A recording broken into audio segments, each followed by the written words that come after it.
नमस्कार, मी प्रतीक्षा. आज मी बनवणार आहे शेंगदाण्याचे लाडू, जे उपवासाला चालतील आणि आता नवरात्री सुरू होणार आहे लवकरच. तर बऱ्याचशा स्त्रिया आहेत नवरात्रीत उपवास धरतात. तर इथे मी शेंगदाणे घेतलेत. खमंग असे भाजून घ्यायचे आहेत आपल्याला. भाजताना गॅसची फ्लेम कमी ठेवून आपल्याला भाजून घ्यायचे आहेत. खमंग असे शेंगदाणे, जेवढे तुम्ही खमंग शेंगदाणे भाजाल तितके दिवस तुमचे लाडू जास्त दिवस टिकतील.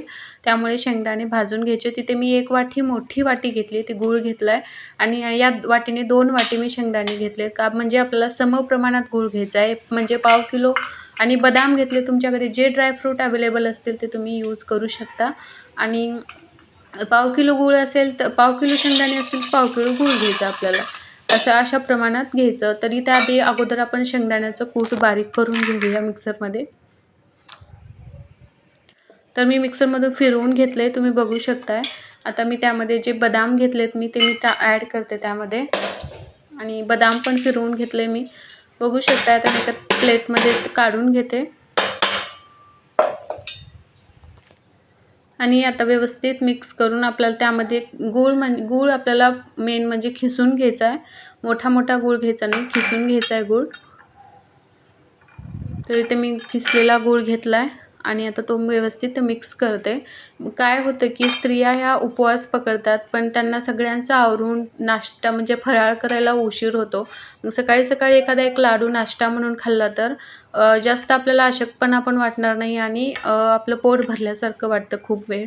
तर आता व्यवस्थित गूळ आपल्याला हे मिक्स करून घ्यायचं आहे आणि परत एकदा आपल्याला हे सगळं मिक्सरमधून फिरवून घ्यायचं आहे.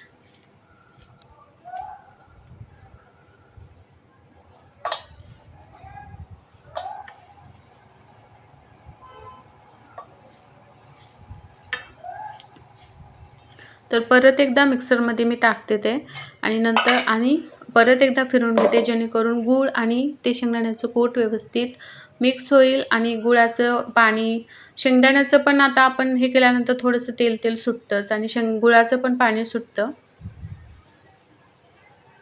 तर आता मिक्सरमधून मी काढून घेते हे.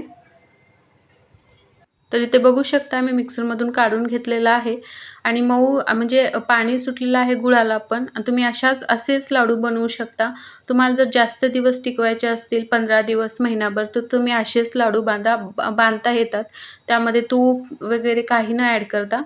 पण मला लगेच मी कमीच प्रमाणात केले होते, त्यामुळे मला म्हणजे संपवायचे होते आणि माझ्यासाठी तूप खाणं खूप महत्त्वाचं होतं, कारण मी प्रेग्नेंट असल्यामुळे.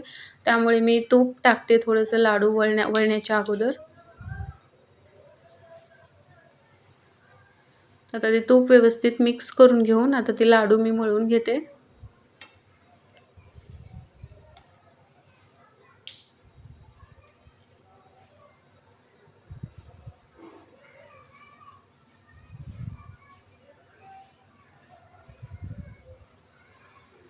तुम्हाला जास्त दिवस जर टिकवायचे असतील लाडू, तर तुम्ही काही न वापरता तुम्ही करा.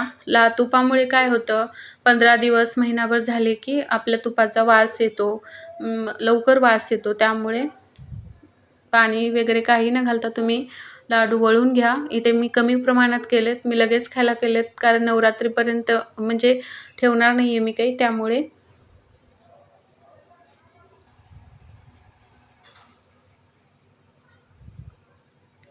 तर अशा पद्धतीने मी सगळे लाडू जे आहेत आपले बनवून घेते. आणि तुमचे लहान मुलं ड्रायफ्रूट खायला तुम्हाला सतावत असतील किंवा खात नसतील असेच, तर तुम्ही यामध्ये हे खूप चांगला ऑप्शन आहे की यामध्ये तुम्ही ड्रायफ्रूट ॲड करून त्यांना एक लाडू रोज सकाळी नाश्त्यासाठी देऊ शकता. तर मी असे सगळे लाडू बनवून घेते. तर इथे बघू शकता किती लाडू झालेले आहेत.